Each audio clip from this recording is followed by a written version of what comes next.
안녕하세요. 환대 속으로 3부로 돌아왔습니다. 3부에서는 앞서 논의했던 환대 개념을 찾아볼 수 있는 문화 콘텐츠를 소개하는 시간을 가져보고자 하는데요. 환대의 요소가 우리가 평소에 즐겨보던 콘텐츠에 어떻게 담겨 있는지 살펴보면서 책 속의 개념을 우리 일상으로 연결 지어보고 편하게 받아들일 수 있는 시간이 되었으면 좋겠네요.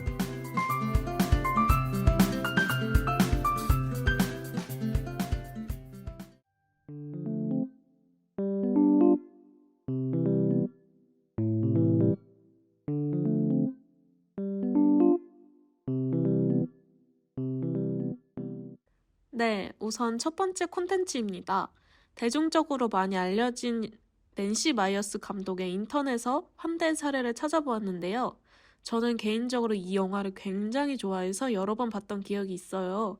혹시 두 분 이 영화 보신 적 있으신가요? 그럼요. 영화가 전반적으로 자극적이지도 않고 따뜻한 감성이라서 편하게 보기 좋더라고요. 코미디 영화답게 재미도 있으면서도 또 잔잔한 감동도 받을 수 있어서 좋아하는 영화입니다.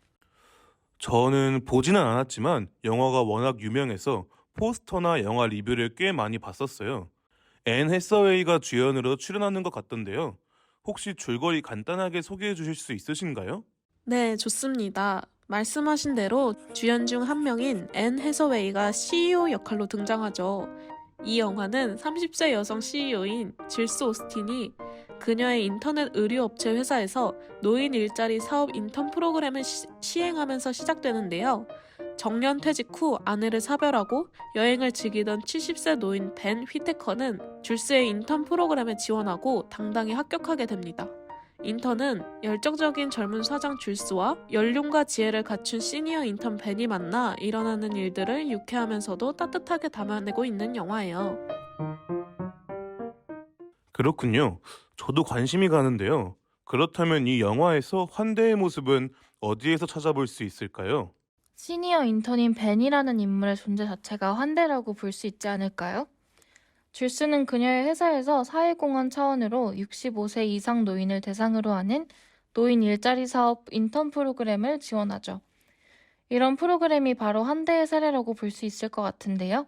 고령인에게 고용의 기회를 제공하고 보장하는 것. 환대의 의미와 걸맞죠. 그런 기회로 인해 벤 같은 사람이 기업에서 고용되고 근무할 수 있게 되는 걸 보면 말이죠.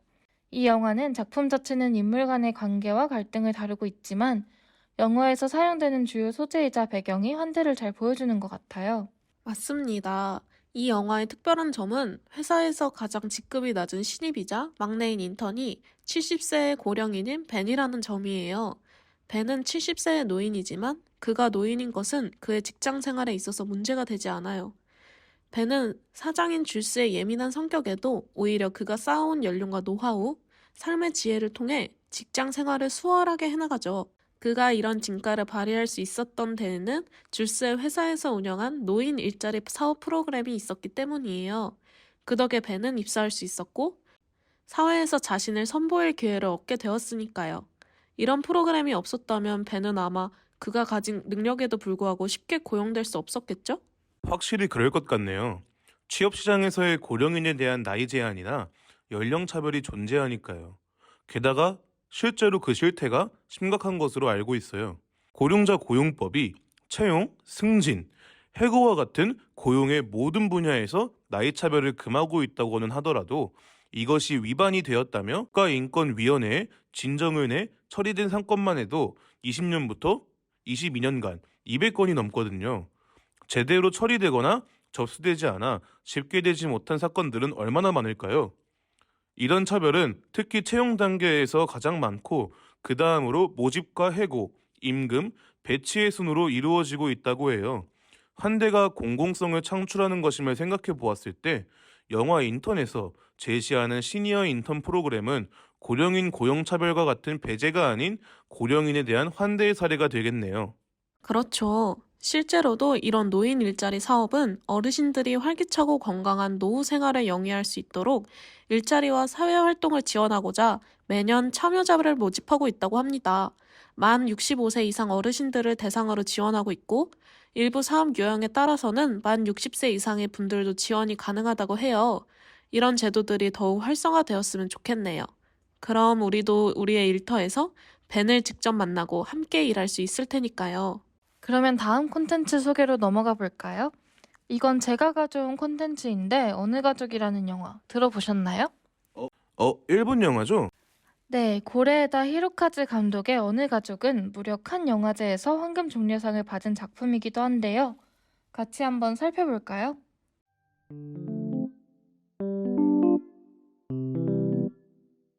어느 가족이 있습니다. 어느 가족은 평소와 다를 것 없이 하루를 살아가고 있었죠. 소년 쇼타 그리고 그의 아버지 역할을 하는 오사무는 여느 때처럼 동네 마트에서 물건을 훔치고 귀가를 하는 중이었습니다. 그들은 거주지인 하츠 할머니의 집으로 돌아가는 길에 길 위에서 떨고 있는 버려진 한 소녀를 발견하고 그 소녀를 집으로 데려옵니다. 소녀 유리를 집으로 데려다 주려고 했지만 유리가 부모의 폭행과 폭언에 시달렸다는 것을 알고 그냥 키우기로 결심하죠. 그렇게 하츠 할머니의 집에는 피가 섞이지 않은 6명이 살게 됩니다. 처음에 가족이 있다고 해서 당연히 피가 섞인 가족인 줄 알았는데 제 생각에 좀 편협했던 것 같네요.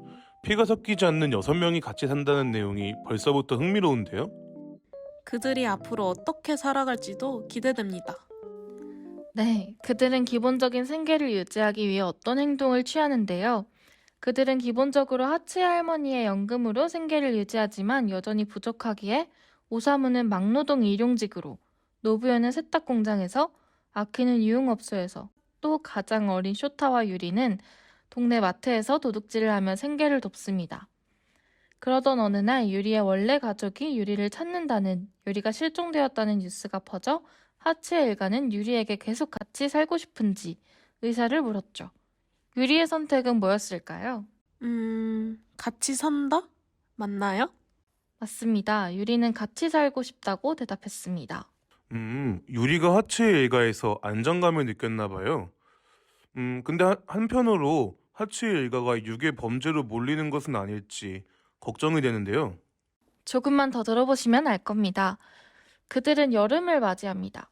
오사무는 다리를 다쳐 일을 나갈 수 없게 되고 설상가상으로 노부여도 유리를 데리고 있다는 것을 동료에게 들키게 되어 사직하죠. 앞이 막막하지만 그들은 바닷가로 놀러가 함께 추억을 쌓습니다. 바다에 다녀온 후 노쇠한 하츠 할머니가 죽지만 연금 수령을 계속하기 위해 가족들은 할머니를 집 밑에다가 묻어버리죠. 어린 쇼타는 하츠 할머니가 숨겨놓은 돈을 발견하고 기뻐하는 가족들의 모습에 회의감을 느낍니다. 또 도둑질이 나쁜 짓이라는 것도 서서히 알게 되면서 유리에게 도둑질을 시키고 싶지 않아 홀로 도둑질을 하기도 하죠.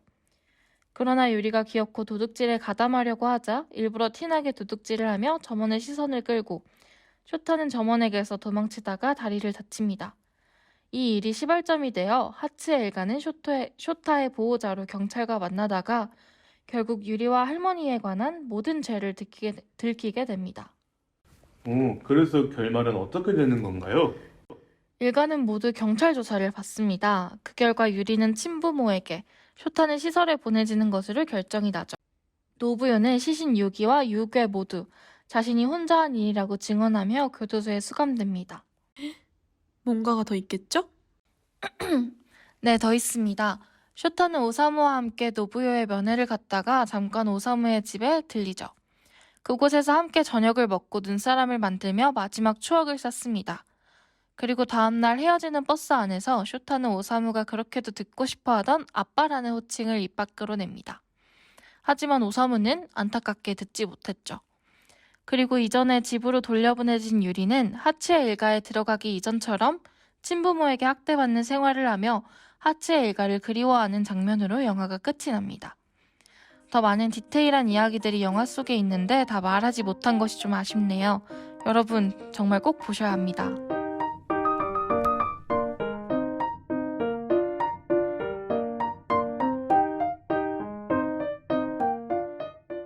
대략적으로 영화의 내용을 다 알게 되셨는데 뭐 하시고 싶은 말씀 없으신가요? 이 영화는 가족의 의미에 대해 한 번 더 생각하게 해주는 것 같아요. 맞아요. 유리가? 아니, 린이 학대받으면서 하치의 일가를 기다리는 것. 쇼타가 오사무를 아빠라 불렀지만 끝내 그 진심이 전해지지 못한 것. 연금을 위해 할머니를 묻은 것. 많은 장면들이 제겐 인상 깊게 다가왔어요. 그들은 서로에게 진심으로 가족이었지만 사회의 시선과 통념에 막혀 끝내 자신의 가족을 유지하지 못한 것 같아요. 맞습니다. 이 영화는 진정한 가족이 무엇일까? 가족 간 사랑이 무엇인가와 같은 생각들을 하게 만들면서 또 관객들이 가족의 의미를 다시금 생각해 보게끔 하죠. 자신을, 자신의 가족을, 또 가족 같은 관계를 다시 돌아보게 만드는 영화입니다. 저도 영화 줄거리를 들으면서 저와 제 주변의 관계들, 특히 가족과 가족만큼 사랑하는 사람들을 떠올리며 많은 생각을 한 것 같아요. 이 영화를 제작한 고레에다 감독은 모두 피를 나눈 가족으로부터 한 번씩 버림을 받았던 그들이 비혈연 관계에 있는 사람들과 서로 뭉쳐 가족을 되찾으려 하는 이야기를 그리고 싶었다고 말합니다. 이 영화는 가족뿐만 아니라 가족 관계를 넘어선 모든 인간관계에 의문을 던지는 영화이기도 합니다. 두부님과 루피님은 영화 줄거리를 들으면서 관계에 관해서 어떤 생각하셨나요? 일단 우리에게 많은 시사점을 주고 있는 영화 같아요. 인간은 모두 부족하다고 생각하는데 그렇기에 부족한 사람들끼리 한층 더 강하게 맺어지는 가족의 모습을 우리는 영화를 통해 바라보죠. 영화에서도 비록 좀도둑질을 하며 살아가는 가난한 사람들이지만 그들은 서로 모여 한층 더 강해지는 모습을 보여줍니다. 외부의 시선으로 그들은 가족이 아니기에 존중받지 못하지만 저는 이렇게 살더라도 존중받아야 된다고 생각이 들었어요. 영화도 그렇게 말하고 있는 것 같고요. 비록 핏줄로 맺어진 인연은 아니더라도 서로 의지하며 살아갈 때 가족으로 볼 수 있지 않을까요? 저는 이 영화의 결말이 결국 다 같이 행복하게 살았다는 해피엔딩이 아니라서 더 여운이 남는데요. 남들이 보기에 정상적인 가족 관계는 아니어도 서로의 상처를 위로하고 가족처럼 유대 관계를 유지하지만 한순간 모든 것이 물거품처럼 깨져버리는 그 순간 모두에게 슬픔이 내려앉는 게 참 씁쓸하더라고요. 다시 곰곰이 생각하면서 보고 싶은 영화인 것 같아요.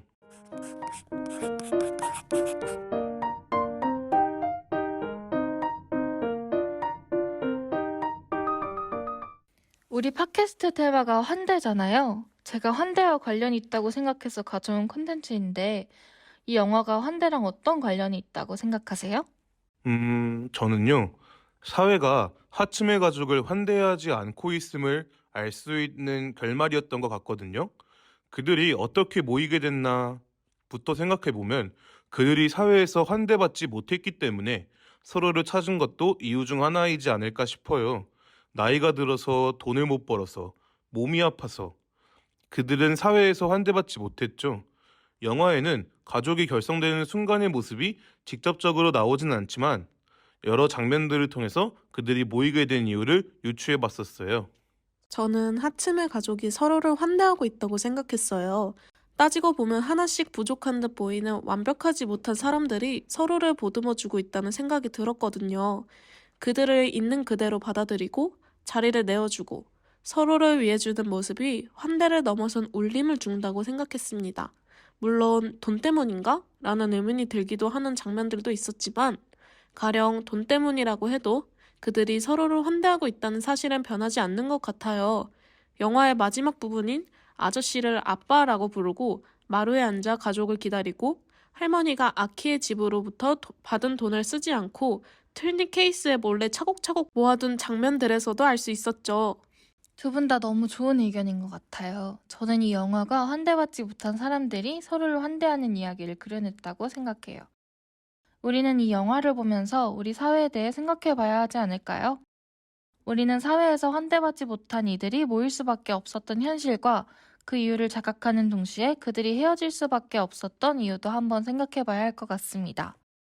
하츠메 가족이 환대를 받았더라면 그들은 뿔뿔이 흩어져야만 이 사회를 살아나갈 수 있었을까요? 여전히 사회는 환대가 부족하죠. 그러나 인간은 완벽하지 못합니다. 모두 저마다의 아픔과 슬픔을 품고 있고 상처도 있죠. 그렇기에 환대를 넘어서 하츠메 가족처럼 완벽하지 못한 우리 모두가 모두를 서로를 보듬어 줄 수 있는 사회가 되었으면 좋겠다는 생각이 드네요.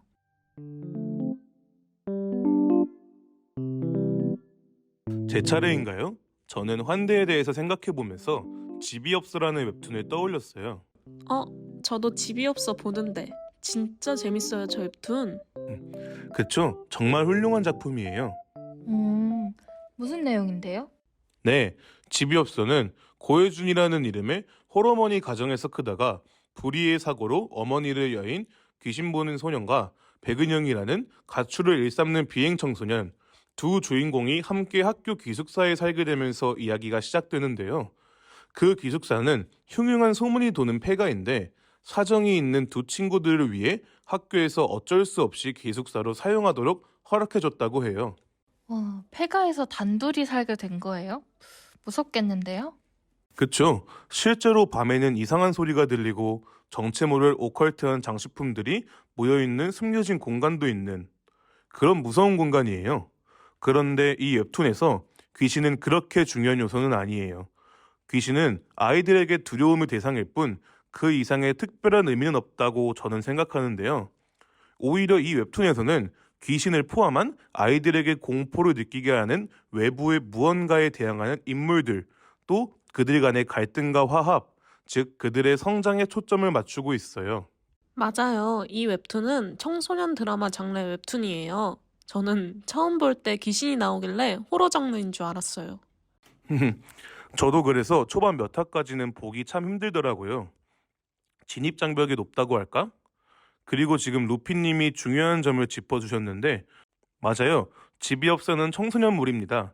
그러나 요즘 흔히 보이는 청소년물과는 다르죠. 흔히 청소년물하면 섹스 혹은 마초 판타지를 충족시키는 자극적인 웹툰을 떠올리잖아요. 그쵸. 요즘 그런 것들 정말 많죠. 말만 청소년이지 조폭이랑 다를 게 없더라고요. 보면서 좀 거북하기도 했어요. 그런데 집이업서는 청소년물이면서 그런 것들과는 거리가 멀어요. 아니, 어쩌면 청소년다운 청소년물이라고 표현할까요? 허구한 날 사랑이나 복수만 하는 기존 청소년물의 인물들과는 다르게 보다 있는 그대로의 청소년을 나타내고 있다고 생각해요. 덕분에 웹툰에서는 자극적인 소재로 표현되는 것이 아니라면 쉽게 찾아볼 수 없던 가정폭력, 학교폭력, 가출 청소년 등을 보다 깊게 사유해 볼 수 있게 됐어요. 특히 저는 말이라는 인물의 에피소드가 제일 인상 깊었습니다. 말로 꺼내기 불편한 가부장 가정 속 여성들에게 가해지는 여러 폭력들을 진솔하게 담았다고 생각해요. 우리가 흔히 떠올리는 물리적, 정신적 폭력 외에도 누군가 언제든 내게 폭력을 가할 수 있다는 사실, 그리고 이를 당연시 여기는 분위기, 모두가 폭력이죠.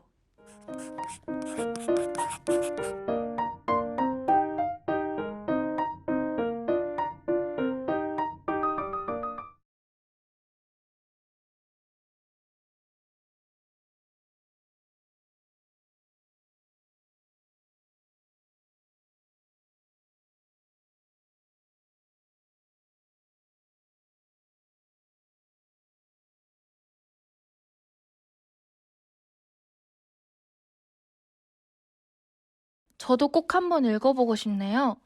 그런데 웹툰 제목이 왜 집이 없어인가요? 관련이 별로 없어 보이는데. 아마 그 얘기가 제가 이 웹툰을 추천하는 핵심인데요. 혹시 여기 제목에서 말하는 집이 무엇일까요? 글쎄요. 집이 집 아닌가요? 맞죠? 그런데 집이 없어에서의 집은 단순히 주거용 건축물만을 얘기하는 것은 아닌 것 같아요. 그보다 더 넓은 범위를 지칭한다고 할까요? 안정감을 느낄 수 있는 가정, 안전한 학교, 혹은 사회에서 주어지는 나의 자리라고 이해할 수도 있을 것 같아요. 어려운데요. 예시를 들어볼까요?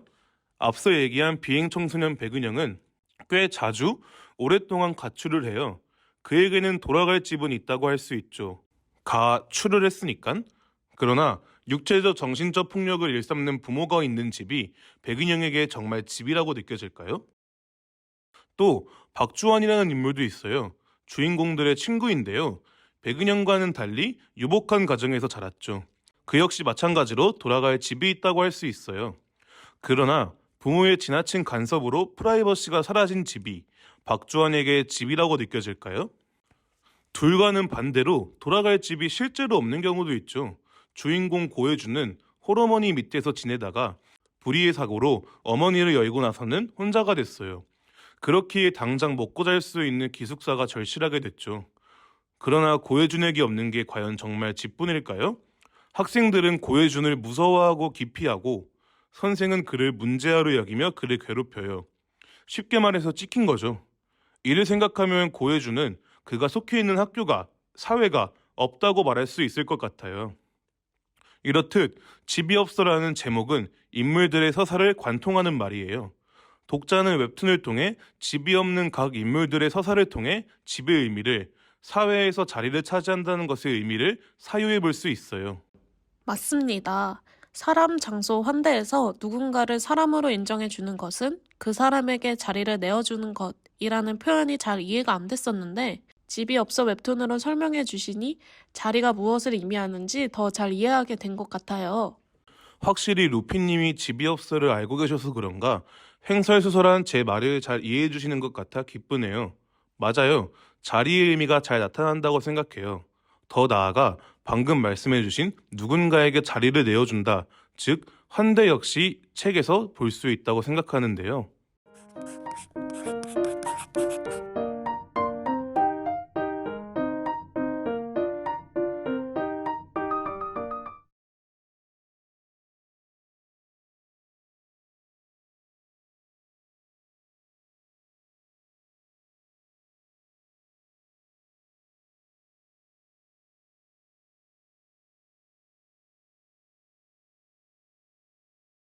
이쯤 되면 집이 없어는 환대의 교과서인 것 같은데 웹툰의 어느 부분에서 환대를 볼 수 있을까요?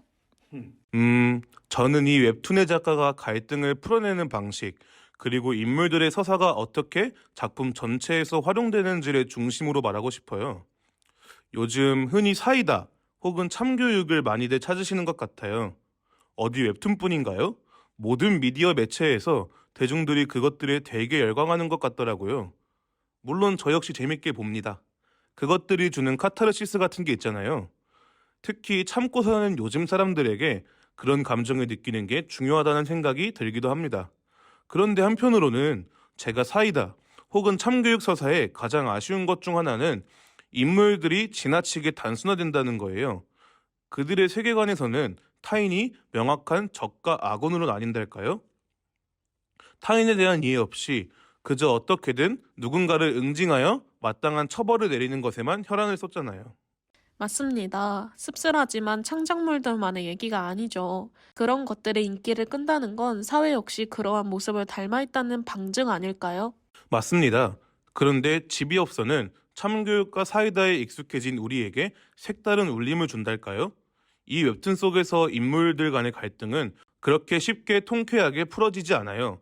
오히려 사이다보다는 고구마에 가깝죠. 예를 들어 볼까요? 앞서 말씀해드린 박주환 있잖아요. 그 친구를 이제 사사건건 간섭하여 결국 그가 집에서 나오게 만든 인물이 사실은 그의 어머니예요. 이게 요즘 유행하는 이야기라면 박주환이 어머니의 집착을 뿌리치고 어머니는 망신을 당하고 박주환의 주체성을 회복한다. 이런 식으로 흘러갈까요? 그런데 둘의 갈등은 그렇게 단순 명료하게 해결되지 않아요. 작가는 박주환뿐만 아니라 어머니의 시선으로도 둘의 갈등을 보여줘요. 어머니가 어떤 상황, 어떤 심정으로 그러했는지를 알려준다는 거죠. 거기서 결국 독자들과 박주환은 알게 되죠. 아, 어머니가 박주환에게 심한 집착을 보이는 데에는 가사노동으로 삶의 대부분을 가정에 헌납하는 어머니, 그런 어머니를 집에서 일만 하느라 세상 물정 모르는 무식한 여자라 비난하는 아버지, 그리고 이 모든 상황을 만들고 정당화하는 가부장제라는 이유가 있었구나. 박주환에게 집이 없었던 것처럼 그의 어머니에게도 집이 없었던 거구나를 알게 되는 거죠. 스토리 전개의 이러한 특징 탓에 하나의 에피소드마다 꽤 긴 호흡으로 가게 돼요. 빠르고 명료하게 잘잘못을 가리는 것과는 확실히 거리가 멀죠. 그러나 그게 뭐가 중요할까요? 보는 이의 말초적인 쾌락 말고는 그것이 서사에서 어떤 중요한 기능을 할까요? 저는 타인이 사물로 전락해버린 이 현실에서 서로가 사람임을 깨닫는 게 더 중요하다고 생각해요. 박주환과 그의 어머니 둘 중 누구도 심판받지 않았어요. 오히려 서로의 상처를 어루만지며 복수가 아닌 용서와 이해를 통한 환대를 택하죠. 이런 이야기가 누군가에게는 아무것도 해결되지 못한 답답한 고구마로 여겨질지도 모르겠지만 적어도 저에게는 이런 누군가를 환대할 수 있다는 희망이 너무나도 소중합니다. 설령 그것이 판타지일지라도요. 우리 사회에서도 자극적인 복수보다 환대가 더 가득해졌으면 좋겠습니다. 뭐랄까 되게 반성하게 되네요. 제가 지금까지 타인을 어떻게 대했는지 생각해보게 되는 것 같아요. 이거 녹음 끝나고 바로 읽으러 가야겠는데요. 그러면 마지막으로 혹시 추가로 어필하고 싶은 포인트가 있다면? 왜? 우리 이번 속 스터디하면서 절대적 환대 개념을 많이들 헷갈려 했잖아요. 그중 대표적인 게 환대가 정말 가능한 것이냐며, 어떻게 낯선 이에게 내 집까지 내주냐며, 어떤 사람이라도 좋아해줘야 하냐며 말이에요. 그런데 이제 우리가 앞선 파트에서도 얘기 나눴듯이 환대란 그런 게 아니잖아요. 환대는 타인에게 사생활을 전면 개방하는 것도 누군가를 싫어하지 말라는 것도 아니에요. 그저 어떤 경우라도 타인이 사람임을 부정하지 말라는 거죠. 저는 주인공들인 고혜준과 백은영이 이러한 환대를 정확히 나타내고 있다고 생각해요. 둘은 우리가 흔히 아는 절친의 모습과는 거리가 멀어요. 겁나게 싸웁니다. 욕은 물론 상대방의 가장 민감한 상처까지 들쑤시기도 하고 때로는 서로에게 폭력을 휘두르기도 해요. 근데 한편 그럼에도 둘은 서로에게 집이 되어줘요. 비록 절친은 아니더라도 서로가 겪고 있는 부조리 혹은 불평등에 공감해주고 목소리 내주고 심지어 해결해주기까지 해요. 둘은 어떻게 보면 앙숙이지만 결국 서로가 사람임을 끊임없이 상대방에게 알려주고 있는 셈이죠. 거기에는 내 사생활을 모두 개방할 필요도 누군가를 필요 이상으로 좋아할 필요도 없는 거죠. 특히 한 학기 동안 같이 활동한 속 부원들이라면 와닿는 게 더 많을 거라고 생각해요. 이외에도 더 얘기하고 싶은 점이 많은 정말 좋은 웹툰이거든요. 집이 없어. 모두 꼭 한 번은 읽어보셨으면 좋겠습니다. Everything, everything, everything I touch will break. 이번 3부는 환대와 관련된 콘텐츠들을 소개해보는 시간을 가져봤어요. 3부를 통해 환대가 마냥 책 속의 개념이 아니라 우리의 삶 속에서 찾을 수 있음을 보다 생생히 전달드리고 싶었습니다. 네, 이번 시간으로 환대에 대해 보다 더 직관적으로 이해할 수 있었던 것 같네요. 그리고 의미 있는 콘텐츠들도 많이 알게 되어서 기쁩니다. 전부 좋은 작품이니 꼭 한번 봐야겠어요. 좋습니다. 저도 환대에 대해 곱씹으며 이번 기회에 정주행해야겠어요. 이제 마무리할 시간이 되었네요.